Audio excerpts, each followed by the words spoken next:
Welcome to Discrete Mathematics. Today we are exploring a fascinating concept called Boolean Homomorphism. Imagine having a physical paper map of a city.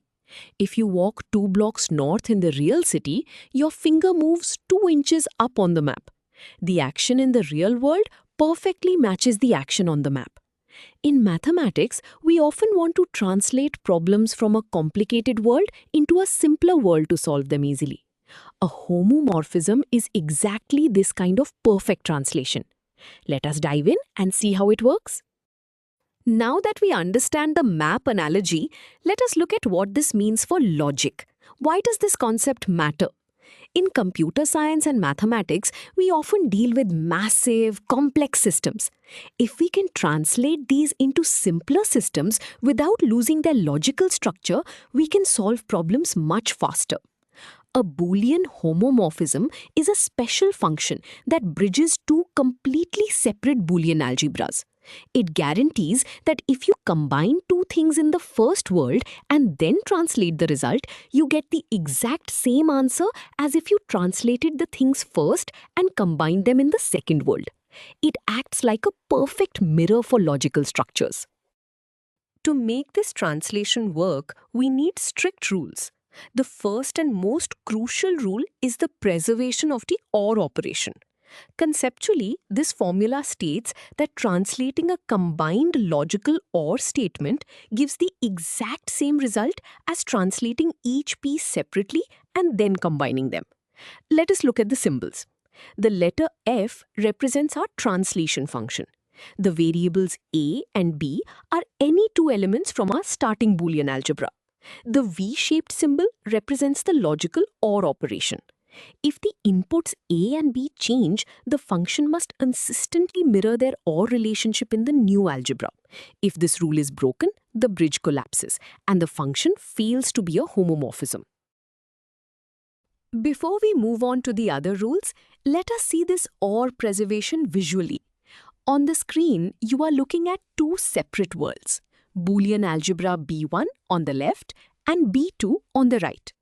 Inside the first world, the elements A and B combine to form a new element, A or B. The dashed lines represent our translation function, F, carrying these elements over to the second world. Notice the beautiful symmetry here? The downward arrows representing the OR operation in the first set are perfectly mirrored by the downward arrows in the second set. The structure is identical, even if the elements themselves look completely different. Now that we have visualized the OR rule, we must establish the remaining foundational rules. Just like the OR operation, the logical AND operation must be perfectly preserved. The first formula ensures that the intersection of two elements translates exactly to the intersection of their translations. The wedge symbol represents this AND operation. Furthermore, every Boolean algebra has an absolute bottom element, 0, representing false or empty, and an absolute top element, 1, representing true or the universal set. A true homomorphism must map the bottom of the first algebra to the bottom of the second, and the top to the top. This anchors the entire logical structure in place, ensuring the boundaries of our mathematical worlds align perfectly. Before we prove any theorems, let us see this with a concrete example. We are given a power set of elements x and y as our first Boolean algebra and a simple 0-1 set as our second. We are asked to verify if a specific function preserves the OR operation. The function outputs a 1 if the element x is inside the subset and a 0 if it is not. We choose two simple subsets to test, S1 containing only x and S2 containing only y. In the world of sets, the union operation acts exactly like the logical OR. So our first step is to combine these subsets, giving us a new set containing both x and y. Continuing with our example, we now apply our translation function to the combined set we just found. This represents doing the math first in the original world and then translating the result. We evaluate the function f on the set containing x and y. We look back at our defined rule. Does this set contain the element x? Yes, it physically does. Therefore, the function must output a 1. This gives us the final result for the left side of our homomorphism test equation. Next, we need to see what happens if we translate first and combine later. Now we evaluate the right side of our test. We apply the function to the first set alone. Since x is inside S1, the function outputs 1. For the second set, S2, the element x is not inside, so the function outputs 0. We take these two individual translated outputs and combine them using the standard OR operation of our second Boolean algebra. 1 or 0 results in 1. Comparing our results, doing the union first gave us 1 and translating first also gave us 1. The equation holds perfectly true. Physically, this means our function successfully preserved the logical structure during the translation. So we have seen the formula work in an example. This brings us to an important question. What about the NOT operation? If a function preserves OR, AND, 0 and 1, does it automatically preserve the NOT operation or complement? Let us prove that it does. We are setting out to show that the translation of a complement is exactly the complement of the translation. We start with the strict definition of a complement. An element or its complement equals 1 and an element and its complement equals 0.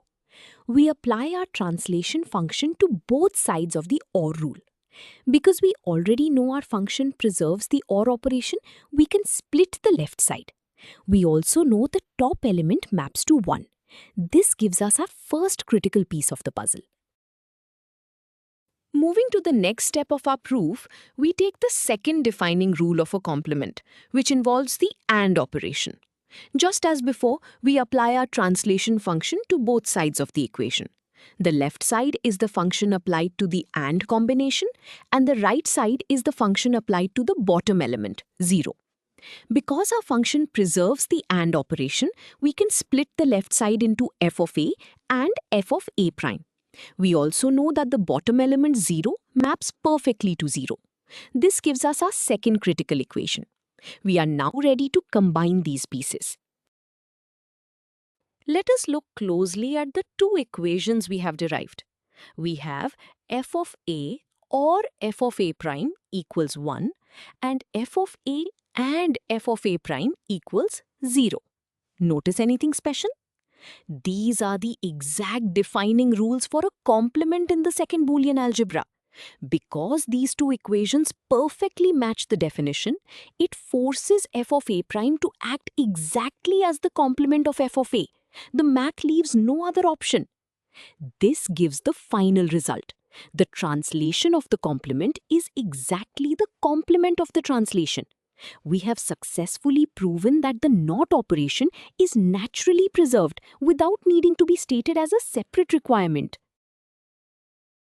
So, we have proven that a valid homomorphism preserves all operations. This brings us to the opposite scenario.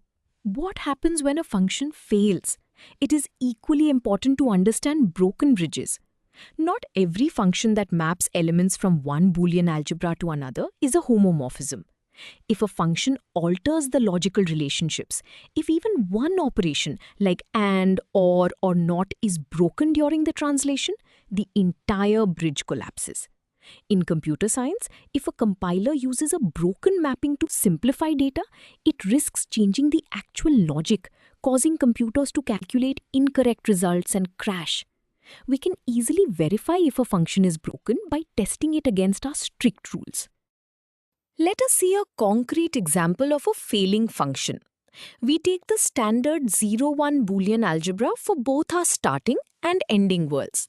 We define a new function g which maps both 0 and 1 to an output of 1. We want to determine if g is a valid homomorphism by testing if it preserves the NOT operation. We choose the input a equals 1 to serve as our test subject. First, we calculate the left side by finding the complement first and then translating. The complement of 1 is 0. We then apply our function g to this 0. According to our defined rule, an input of 0 produces an output of 1. So the left side equals 1.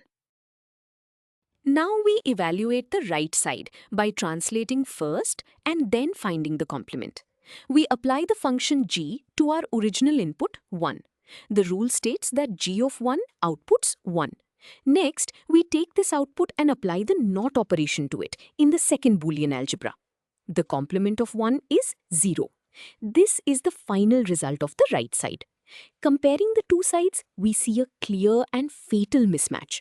Doing the NOT operation first gave us 1, but translating first gave us 0. Because 1 does not equal 0, the equation fails completely. Physically, this proves that the function g destroys the logical structure. It is a broken bridge. We have covered the full topic of Boolean homomorphisms today. Let us reinforce the most important ideas. First, remember that a homomorphism is a perfect structural bridge between two systems of logic. It allows us to translate elements while strictly preserving the core operations, or, and not. Second, the defining characteristic is that the math works out exactly the same whether you calculate before the translation or after it. Finally, this is not just abstract math. It is the secret backbone of computer science, allowing engineers to simplify complex digital logic without losing the fundamental truth. You now have a solid understanding of how logical structures are preserved. Great work today.